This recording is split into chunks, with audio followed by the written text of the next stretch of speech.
misaotra ny tompondray tsika tamin'ity androany ity fanankony tetondray ny malagasy rehetra naiza eto amin'ity zao tontolo zao ity. Misaotra ny tompontsika amin'le drafitra le efa matipaika mipetrapetraka tsara daholy mba hahasoan'ny fiainantsika. Matetika tsika no tsy mahatakatra an'le izy matetika tsika no tsy mahandry de lasa itsika ihany no manapaka amin'ny fiainantsika mandeha amin'izay tiantsika atao. Fa tena misaotra ny tompo mihitsy amin'ny fitantanany isan'andro. Ndao andiny tena hoe mahatsapa an'izany ve ny malagasy rehetra amin'izao fotoana izao. So de sanatriny izany ka ny ritman'ity zao tontolo zao ity no mitondra ny zanak'Andriamanitra. De lasa jamba indray de tsy mahita intsony indray ny fahasoavan'Andriamanitra, ny voninahiny, ny heriny de adinidiny daholo indray izany rehetra izany. Dao hisaotra ny tompo fa izy ne le manana ny fahefana tsy hairefesina, infinité de puissance zany hoe tena hery fa tsisy fetrany. De tsika ve manana an'izany de ho ampiorohorony ity zao tontolo zao ity? Tsika ve zanak'Andriamanitra de mbola hatahotra ihany, mbola hanahy ihany de lasa ny fisaorana indray no adino. Karaha misy nanadino fisaorana tamin'ity androany ity de fotoana zao mety. Ndao hisaotra ny tompo fa tena amintsika izy. Tsy mba akaiky intsony izy fa tena hoe amintsika mihitsy. Tokony efa izany ny fahatsapan'ny malagasy rehetra amin'izao fotoana izao hoe amintsika Andriamanitra. Dingana rehetra izay ataontsika, ny fotoana rehetra, ny fikasana rehetra dia amintsika Andriamanitra. Andaontsika hisaotra ny tompo fa lehibe izy, tsara izy, tiantsika izy mendrika azy lidera sy laza sy ny voninahitra mandrakizay. Naiza misy anao amin'izao fotoana izao ho an'ny malagasy rehetra mpiray tanindrazana na ny eto toerana na ny any ampitan-dranomasina any de miaraba anao ny ekipa rehetra amin'izao fotoana izao. Zay zany tena faly mihitsy tafaraka aminao eto amin'izao fampaherezana entre samy malagasy zao, ary amin'ny alalan'ny tenin'Andriamanitra le izy. De mankasitraka indrindra amin'ny fahafoizanao ny fotoananao, ny herinao, ny sainao sy anehoanao ny fifankatiavana amin'izao fotoana izao. Mahafinaritra anie zany hoe any misy malagasy tsy hita maso akory fa tarihan'ny fanahy masina de mianatra ny tenin'Andriamanitra miaraka. Mampazoto zany ka zany mahatonga anay hoe mankasitraka tanteraka misaotra betsaka fa ny tompo hanome hery anao, handatsaka amin'ny fanahy masina aminao, maharitra hatramin'ny farany ny malagasy rehetra. Manasa antsika ny tenin'Andriamanitra hianatra ny baiboly amin'izao fotoana izao. Raha misy olana iray ny fanasana kanefa mbola tsy de fantany loatra hoe inona marina no ampianarin'ny baiboly amin'ny alalan'izao fandaharan'izao de tsara ny mampafantatra fa ny tanjona dia mba ho malagasy voataiza amin'ny sitrapon'Andriamanitra. Ka raha vao manomboka mihiratra koa ny maso amin'ny maraina, mandra-patory amin'ny hariva na dia amin'ny alina ary de miara-mandeha amin'Andriamanitra, miara-mandeha amin'ny Jesosy tsika ho feno ny fanahy masina. Tena ho fiainantsika mihitsy izany, tena ho fanjakan'ny lanitra mihitsy izany ny tsirairay avy naiza lehany, naiza misy azy na amin'ny fotoana inona na amin'ny fotoana inona. Fa ndao andiny tena hoe izany ve ny fiainantsika, izany ny fanirian'ny baiboly ho amin'ny fiainantsika, fa izany marina ve no miseho amin'ny kristianina malagasy, amin'ny vahoaka malagasy amin'izao fotoana izao. Tsika dia mandiny tena foana isan'andro satria Andriamanitra manavao. Dia mandiny tentsika hoe navaoziny ve androany, tanteraka amintsika ve ny tenin'Andriamanitra, tanteraka amintsika ve ny sitrapon'Andriamanitra. Andriamanitra dia milaza fa izao olona noforonoko ahy izao no hanambara ny fiderana ahy. Tsika ve tena manambara ny fideranan'Andriamanitra marina vao mifono amin'ny maraina na inona ny zavatra misy de manambara ve tsika ny fideranan'Andriamanitra, satria tsika noforonony ho azy de itsika zany tokony hanambara ny fiderana azy. Misy amin'ny fiainantsika ve zany? Baiboly de milaza fa satria velona hoy ny tompo, ny lohalika rehetra andohalika amiko ary ny lela rehetra anaiky an'Andriamanitra. Misy amin'ny fiainantsika ve zany? Ty lohalikitsika ty ve mandohalika ho mariky ny fahatahorana an'Andriamanitra? Ny lelantsika ty ve, ny vavantsika ty ve, ny molotritsika ty ve manaiky azy, midera azy, manandratra azy? Zany toe-panahy zany no entintsika manantona antona ny fianarana ny baiboly indray amin'ity androany ity. Ndao petraka eo am-pialantanan'ny tompo ny fotoana fa miasa koa ny devoly amin'izao fotoana izao. Jesosy io misaotra betsaka izao androany izao. Misaotra betsaka namory anay. Misaotra betsaka eo afovoanay. Misaotra betsaka noho ny amin'ny fanahinao masina mampianatra anay. Misaotra betsaka noho ny amin'ny fanahinao masina mampatsiahy anay ny teninao. Misaotra betsaka noho ny herinao aminay mba ahazahoanay miaritra, mba ahazahoanay manana faharetana amin'izao lalan-danitra izao. Misaotra betsaka manome ny vokatry ny fanahy mba ahazoanay manam-pitiavana. Misaotra betsaka ny fiedananao. Misaotra betsaka ny fifalianao. Tompo, tsy fantatray izany, tsy hainay izany, fa ny fitiavanao dia ampianarinao anay izany. No ny fitiavanao dia arotsakao aminay izany. Misaotra betsaka noho izao fotoana izao. Misaotra betsaka nanome an'izao fitaovana moderna izao ahazahoan'ny malagasy mifampahery amin'ny alalan'ny tenin'Andriamanitra. Jesosy eo nandritry n'izay fahadalàna rehetra izay dia tany amin'izao tontolo izao izay. Noho ny fitiavanao anay dia novonjenao izay, nesorinao tany dia novorianao eto ampianarina ny teninao. Jesosy eo mekoky izay, ary ndreto izay hanolotra ny tenanay ho fanatitra velona sitrak'Andriamanitra. Mamindrafo amin'ny adalànay, mamindrafo amin'ny loto sy ny petipetina amin'ny fiainanay, mamindrafo amin'ny ditranay, mamindrafo amin'ireo zavatra rehetra tsy araka ny sitraponao. Diovy amin'izao teninao izao zahay. Diovy amin'ny fanahinao masina izay. Jesosy io faizo fa izay te ho any an-danitra. Jesosy aza vela andeha any amin'ny lalan'ny fahaverezana izay. Jesosy tomy mihitsy izay. Tena alaivo anao fa izay te ho any an-danitra. Mamindrafo aminay. Misaotra betsaka manatrika anay eto amin'izao fotoana izao. Faly izay satria eto ny mpanjaka ny mpanjaka. Faly izay satria zanak'ilay tompony fahefana tsy ahirefesina. Misaotra miasa aminay. Jesosy io mila ny fanatrehanao izay fa tsinitsinina rehefa fantatray mihitsy fa raha vao tsy eo ianao dia zero, double zero zahay. Tao hiaraka aminay hatramin'ny voalohany ka hatramin'ny farany. Aza velanao rereto izay fa manana fahavalo izay dia ny devoly. Tsy tiany mihitsy izao ataonay izao. Tompo, arovo ny malagasy rehetra any amin'ny bout du monde rehetra any. Ny dera sy laza sy ny voninahitra tolotra ny mpanjaka ny mpanjaka. Ny malagasy rehetra anonona n'izany vavaka izany amin'ny anaranao. Tsika rehetra na hoe amen. Androantsika dia hianatra momba ny Tsy Finoana. Hijery tantarana manamboninahitra anankiray tsika, tsy nino izy ity. Hitantsika izany ao amin'ny bokin'ny mpanjaka faharoa, toko fafito andininy voalohany ka hatramin'ny faharoapolo. Tsy ho voavakintsika daholo izany andininy roapolo izany fa misy andininy vitsivitsy ho vakintsika, nefa tena ahafahantsika mahafantatra ihany koa ny tantaran'izany lehilahy izany. Mpanjaka faharoa toko fafito andininy voalohany. Amin'ny anaran'i Jesosy. Fa io kosa Elisa, mihaino ny tenin'i Jehovah ianareo.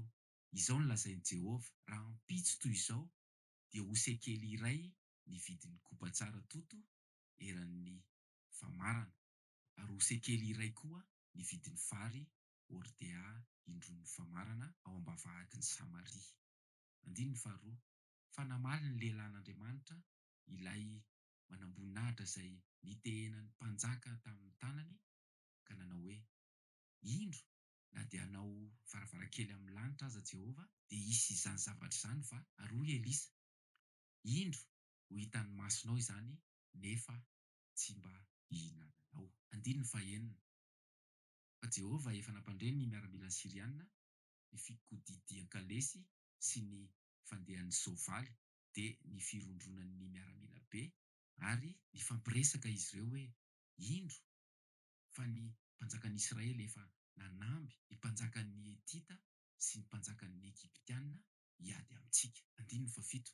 Dia niainga ireo ka ritra nandositra tamin'ilay maizimaizina iny, ary nilaozany ny lainy sy ny soavaliny, ary ny borikiny dia nitobony izany, ka lasa nandositra namonjy ny ainy izy. Andininy fahaenina ambin'ny folo. Dia nivoaka ny olona ka namabo ny lain'ny Siriana, koa ny kobo tsara toto eran'ny famarana dia sekely iray ihany no vidiny, ary ny vary ordea indron'ny famarana dia sekely iray ihany araka ny tenin'i Jehovah. Andininy fahafito ambin'ny folo. Ary ilay manam-boninahitra izay nitenan'ny mpanjaka tamin'ny tanany dia notendren'ny mpanjaka hiambina ny vavahady, ary vohitsaky ny olona teo am-bavahady izy ka dia maty.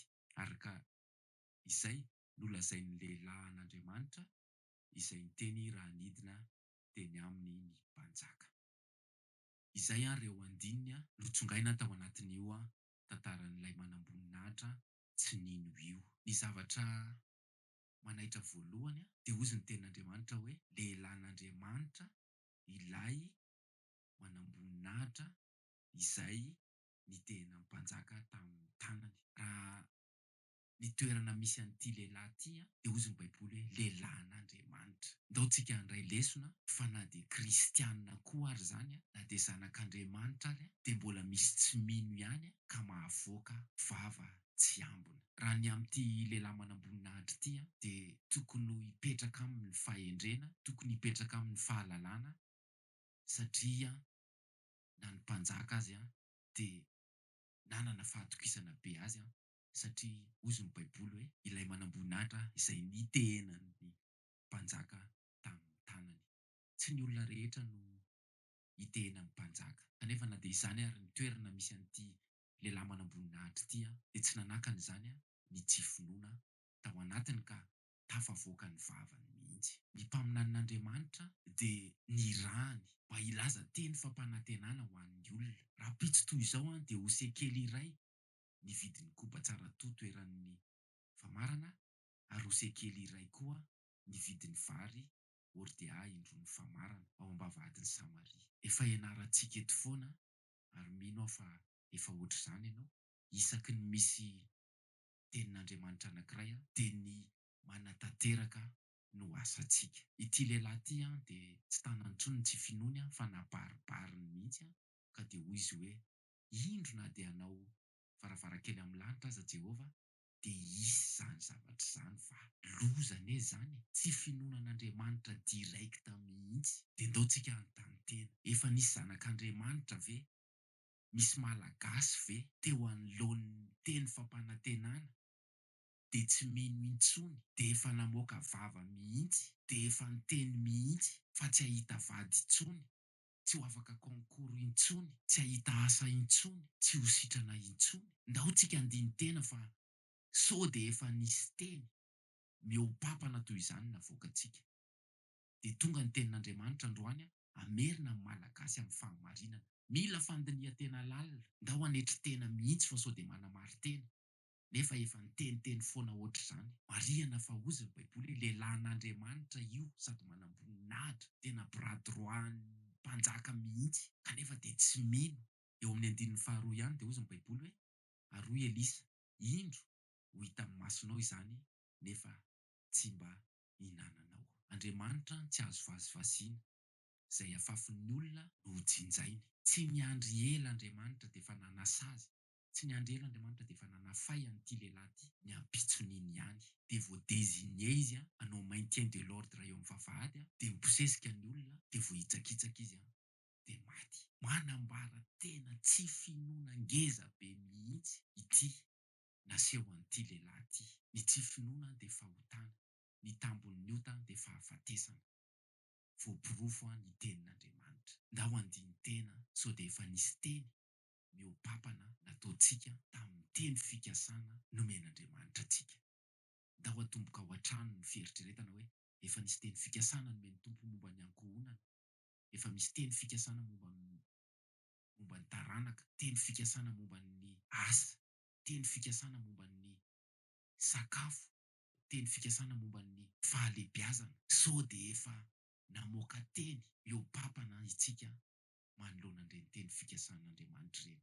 Fa fahafatesana tambon'ny ota. Ndao andiny tena fa mahatonga ny fiainantsika ohatra hoe dia ity vava natao ity ihany, ny vava navoaka ihany, satria mieritreritra fa tsisy Andriamanitra, satria mieritreritra fa manam-pahaizana, satria mieritreritra fa manam-pahalalana. Ity manam-boninahitra ity dia nieritreritra mihitsy izy fa ny voninahiny satria izy manam-boninahitra, satria izy akaiky ny mpanjaka dia afaka mamoaka teny n'importe quoi. Dia hitantsika teo fa fahafatesana ny tambon'ny ota. Ka androantsika dia ampianarin'ny baiboly mba ino teny fikasan'Andriamanitra. Inona ny teny fikasan'Andriamanitra efa voarainao. Ndao tsy hametraka fanontaniana fa ndao ino dia ho tanteraka amintsika izany teny fikasana izany.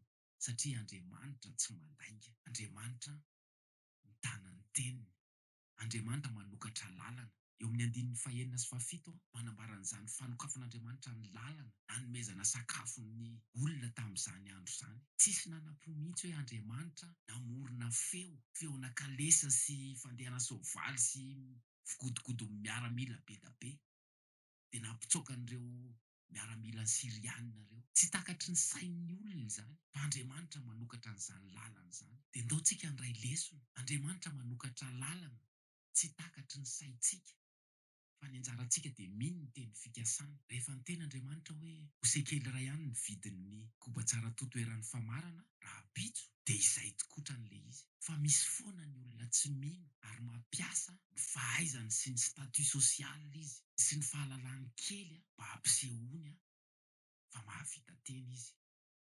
Tsika tsoatran'izany, tsika zanak'Andriamanitra, tsika mino, tsika efa nanehoany ny voninahiny, tsika efa nanehoany ny heriny, tsika efa miaina an'izany isan'andro, dia tsika manatanteraka ny sitrapony, dia itsika mino ny teny fikasana. Tsy tatin'ny olona mihitsy no miandry ny teny fikasan'Andriamanitra. Heverin'ny olona fa ela loatra Andriamanitra. Dia misaotra ny tompontsika nampianatra indray amin'ity androany ity. Fa ny fiheverantsika azy ho ela, Andriamanitra nefa mandahatra azy fa mahasoa antsika izany. Dia ndao handinika ny fiainantsika hoe le teny nataontsika iny ihany anie, le tsika tsy mahandry tantana iny ihany anie, le tsika tsy mino ny teny fikasana iny ihany no mahatonga ny fiainantsika ohatr'izao e. Ndao tsy amin'ny metsin'ny ray aman-dreny, ndao tsy amin'ny metsin'ny zanaka, ndao tsy amin'ny metsin'ny mpiara-miasa, ndao tsy amin'ny metsin'ny mpitondra fivavahana, ndao tsy amin'ny metsin'ny mpitondra firenena, fa ny tenin'io papana izay nataontsika ihany no mahatonga ny fiainantsika ohatr'izao. Satria Andriamanitra tsy azo vazivazina, fa izay afafon'ny olona no tsinjaina.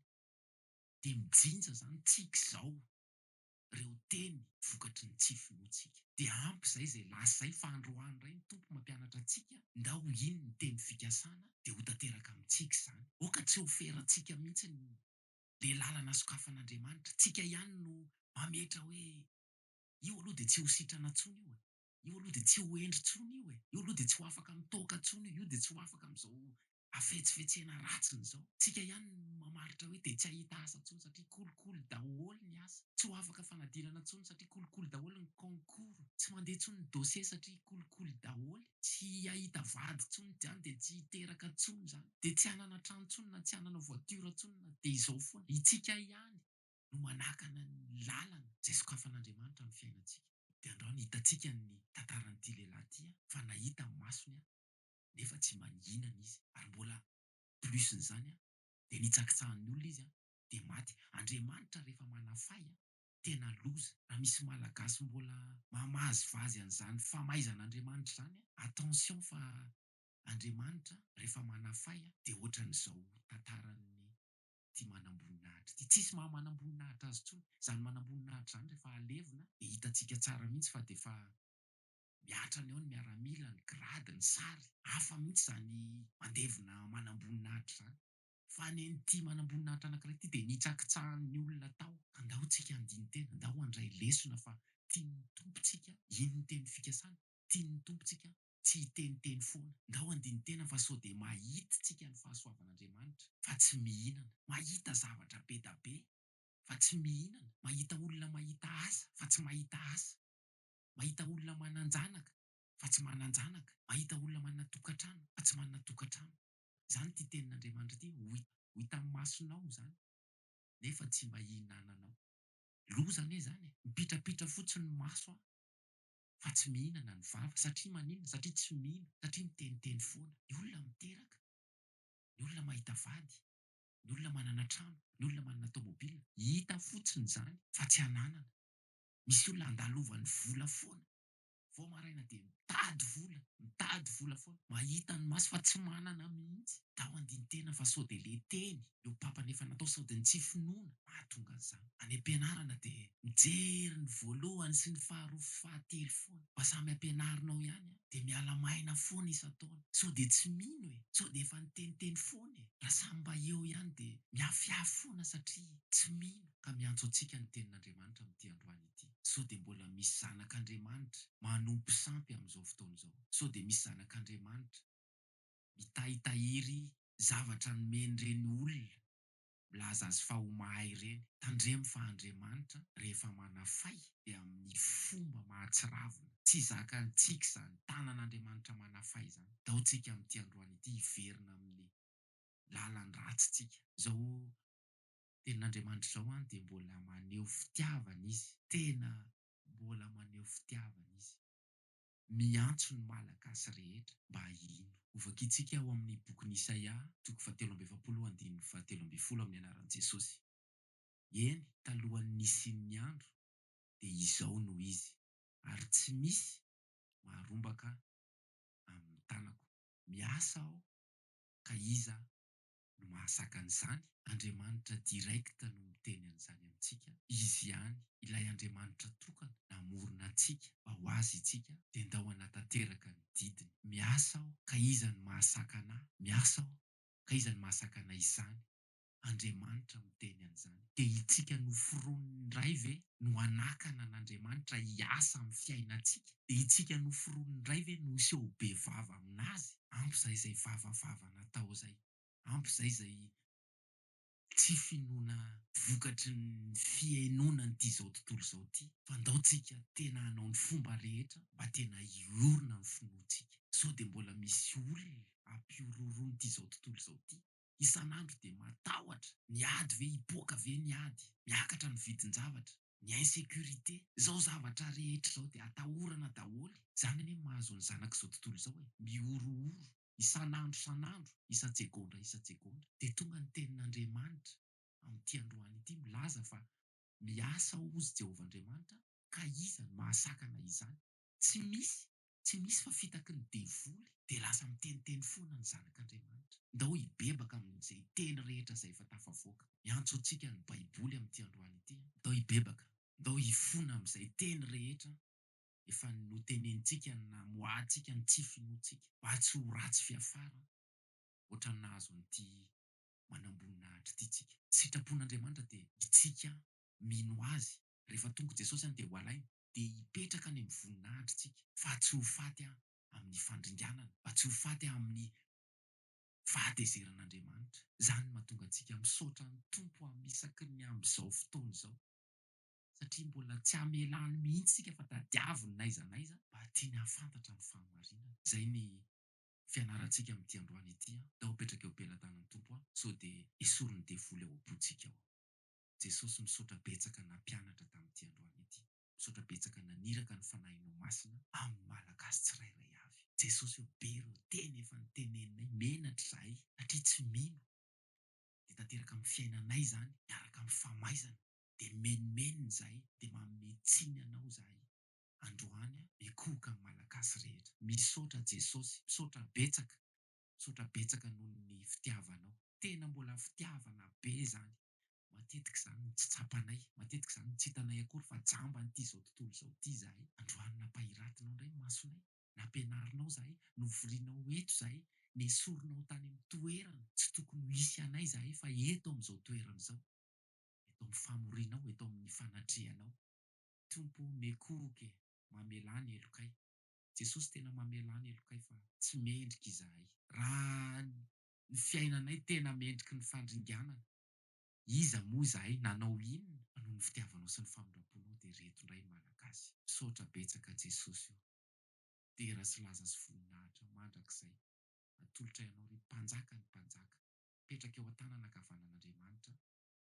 Eo ambany tongotrao ny fahavalonao. Miasa ary velona mandrakizay. Misaotra betsaka niaraka taminay teto. Betsaka namangy ny malagasy. Misaotra betsaka nampianatra anay. Misaotra betsaka nampahery anay. Misaotra betsaka nampionona anay. Misaotra betsaka nanome fahazavantsaina, misaotra betsaka nanome zotom-po, misaotra betsaka nanome an'izao fomba rehetra izao mba hahazahoanay ny teninao. Tompo maniry izahay mba ho vanginao, ho afahana miloto, ho afahana mipetipetina, tena zanak'Andriamanitra marina, ho tena mpianatra ao marina, mpanaradianao marina, fa tsy anarana fotsiny. Jesosy miasa aminay, tendreo izahay mba tsy atahotra intsony fa ianao aminay. Misaotra betsaka nanatrika anay hatramin'ny voalohany ka hatramin'ny farany. Misaotra betsaka miaro anay, misaotra betsaka noho izao androany izao. Atolotra ianao ny dera sy laza sy ny voninahitra mandrakizay amin'ny anaranao nanaovana izany vavaka izany. Tsika rehetra nao hoe amen. Mankasitraka ny malagasy mpiray tanindrazana rehetra na ny eto toerana na ny any ampitan-dranomasina, ny ekipa rehetra amin'izao fotoana izao mametraka ny mandram-piaona izay fa manantena ny mbola hifankahita taontsika ino fa efa ho avy Jesosy.